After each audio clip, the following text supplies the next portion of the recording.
As previously mentioned, race began as a project to classify people, different people, based on physical distinctions, right? Physical features, and was foregrounded, especially, was skin color.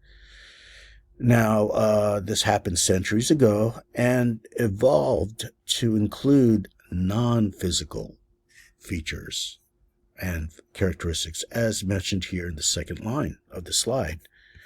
In other words, you see non physical ideas, right? Notions that became connected to those members of this category that's initially formed based on skin color, right? So, what do we mean by non physical characteristics? We're talking about issues related to, let's say, morality or intelligence.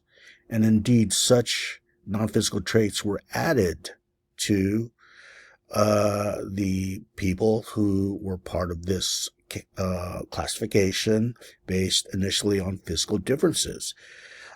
Supposedly all members, this is universally shared by all members of the group. Okay, so again, morality, intelligence. So what do we mean by that? Well, for example, in the case of intelligence, it was widely believed that persons of darker skin were inherently less intelligent than persons of white skin color, right? Morality. Well, for example, let's say Native Americans and African Americans, right? It was widely believed that those persons belonging to those groups were inherently indolent, lazy, lacked discipline, right? This is what contributed, for example, to this notion of the Native American, being uncivilized, right?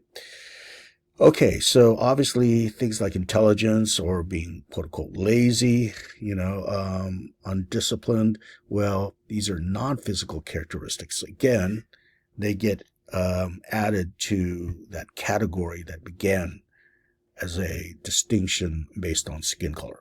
Okay? Now, when this is being done by one group or against another one, this is what scholars today call essentialism, as noted on the third line here. Okay, so if you think about that term essentialism, the root word of that term is essence, right? And if you know what essence means, let's say, especially philosophically, right? What does essence refer to? Essence refers to a quality or characteristic that is unchanging to whatever entity we're talking about, right? It's unchanging, it's immutable, it's a permanent feature. So, for example, let's go in the world of, science, right? If we're talking about the essence of, let's say, water, right? What is the essence of water? What is features or even just one feature that we think, that we know actually is unchanging, right? When it comes to water. Well, you may think of H2O, two hydrogen, one oxygen, right? Whenever and wherever you see water, whether it was in the times of antiquity in the past or today or in the future, we are certain that water has this particular essence to it, this quality, right? Now, when you think about the act of essentializing, because that's what is being done here when you impose certain, characteristics upon entities, can that be done to human beings, right? And to be more specific, can we essentialize persons based on skin color in this case, right? Well, it should be obvious to you, right, that this act of essentializing is absurd, right? To claim that all people within this group possess these characteristics that are non-physical, right, and that they're permanent, they're immutable. All people have them within that group, right? Well, it does not follow, right? It does not follow that, certain characteristics are possessed by all people within that group, right? Just based on physical features, right? Okay, so this is the project of essentialism that takes place when race crystallizes as a worldview. Again, this happened centuries ago, right? Okay, now, by the way, I should mention this, that the act of essentializing involved not only non-physical characteristics attached to people with a skin color, but also it was believed that even if you go beneath the skin color, right, there are distinctions, biological distinctions. For example, you may have heard of, this idea of blood, right, being tied to race, right? Black blood, white blood, even nationality it's tied to, right? Spanish blood, Irish blood, right? Where does that come from? It comes from the belief that there's this essence to these people that even beneath the skin, the surface of the skin, right? There's something essential there, an essence that all people within that group possess, right? So when we tie it to race, it's this belief that there's such a thing as racial blood. Okay, again, we know this is ridiculous today. It's absurd. But this was fervently believed back then. Okay. We even use that term today kind of loosely, right? When you say, hey, I have some Chinese blood, or what have you, right? If you have some Chinese heritage, ethnically or racially speaking, right? And we also know this, there's no such thing as racial blood, right? There's only 4 types of blood, according to science, A, B, and O, right? Well, you could add the plus and minuses to that. Maybe there's 8 types of blood, right? But there's no such thing as, quote, Irish blood or, African American blood, right? This is, again, connected to the idea that there's this essence to all people within that group, right? That all people have this blood, so to speak, right? So again, that's biological, that's physical, added to skin color. And furthermore, you add the non-physical things like, oh, they're inherently superior or inferior, or less intelligent or immoral and what have you, right? Okay, I should mention this, by the way, came to my mind that, and it's not too far back in history, World War II, the 1940s, they used to separate blood donations during that time. And not only because of Jim Crow, that's to say legal segregation, but also because of the fact that it was widely believed that you can't mix blood among races, right? You can't give a white patient black blood, right? Okay, so this is what we mean by, race and essentializing, right? Or essentialism, right? Now, one thing mentioned here in the very bottom of this slide is that the formation of race as a worldview typically is embedded in power relations between those groups or among those groups, okay? Usually it's the case, probably always the case, right, that the dominant group within that historical context imposed their worldview on race upon the subordinate group, right? And that involves power, obviously, okay?